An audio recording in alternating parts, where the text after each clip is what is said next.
Hey, Jeff Neighbors here from solo401k.com. And one of the things that I see that just irks me, it's like fingernails down the chalkboard. Back when Deborah Buchanan was alive, she was the original creator of the self-directed IRA LLC. There's a lot of different opinions and explanations of how the self-directed IRA and 401k rules work, especially for real estate investors. And so Deborah and I went to Washington, D.C. And not only did we go to the IRS, but once we were at the IRS, they told us, hey, by the way, we don't really make the rules. We just enforce them.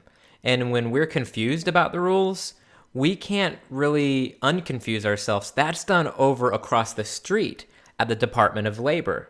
So we went, and we ended up making some really good contacts high up at the Department of Labor because it's all really just hearsay about what is or isn't compliant for a self-directed IRA or 401k transaction until you can back it up with documentation. So what I've got on my screen right here is the documentation from the singular and sole authority.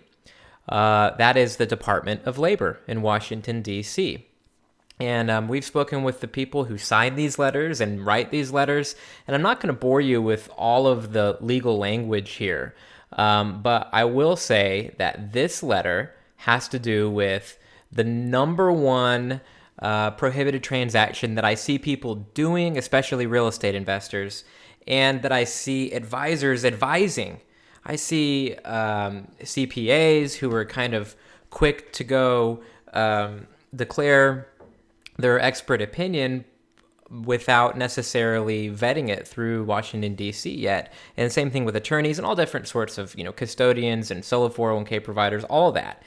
And what the actual authority says on this is right here in this letter. This letter is issued to Hugh Yanow.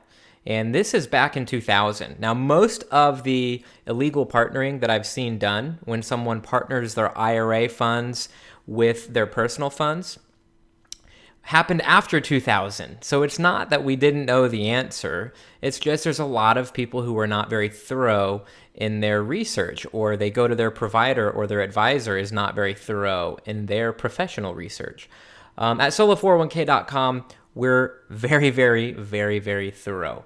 We won't say something is safe to do unless we have gotten the okay from the horse's mouth. In this case, the horse's mouth is the written advisory opinions from the United States Department of Labor.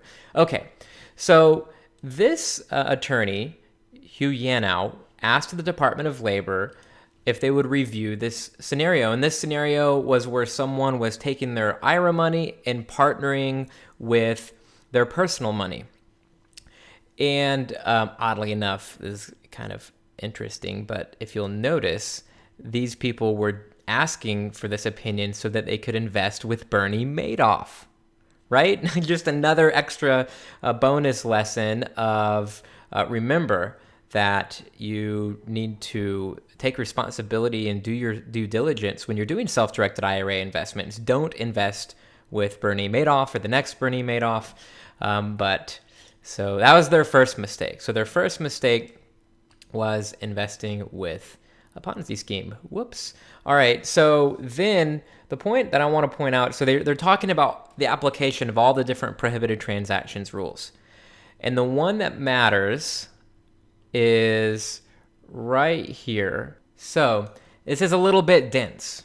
It says, however, the department further notes that if an IRA fiduciary, which an IRA fiduciary means the IRA account owner, causes the IRA to enter into a transaction where a conflict of interest between the IRA and the IRA owner exists or will arise, the transaction will violate the rules. It says, moreover, the fiduciary must not rely upon and cannot be otherwise dependent on the participation of the IRA in order for the fiduciary or the fiduciary's family to undertake or to continue his or her share of the investment. Okay, so I know this is legalese. Here's what this is saying.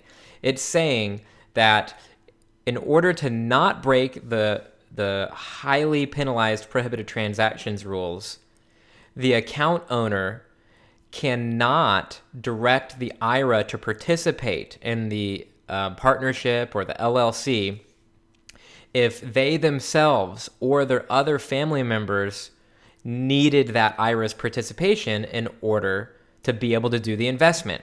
So this is exactly what most real estate investors are doing. Most real estate investors are looking to partner the retirement funds with their non-retirement funds, or the retirement funds with their spouse's money, or their, father's money, or son or daughter's money, or whatever, a disqualified person, a family member, looking to partner that money together so that they can access an investment that they otherwise couldn't have afforded without the inclusion of the IRA. So that's the bottom line rule.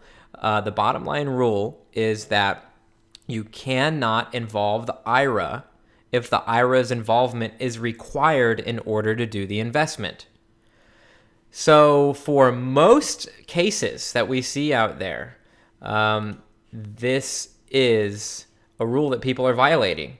And, even if an attorney helps you do this, then if the IRS audits you and taxes you 100% of the amount involved, or destroys your IRA and you lose all tax benefits for life and have to pay huge income taxes on your entire IRA's nest egg, if any of that happens, you would have to sue the attorney to actually get their malpractice insurance to pay out. So this is one of those areas where, as a self-directed investor, you need to know the basic rules. And you don't need to be able to read this letter and understand all the legalese, but you need to know that if you try to partner your IRA funds with non-IRA funds to increase purchasing power, the government says they're going to tax the heck out of you for doing it. So don't do it. Use your creative thinking processes as a real estate investor to find a different, completely legally compliant path to getting to the same outcome. All right. So, by the way, if you want to download a copy of this official government advisory opinion, then you can do that with the thing that pops up here on the YouTube video. And that's it. I hope you enjoyed today's video. And please don't violate this rule, and happy investing.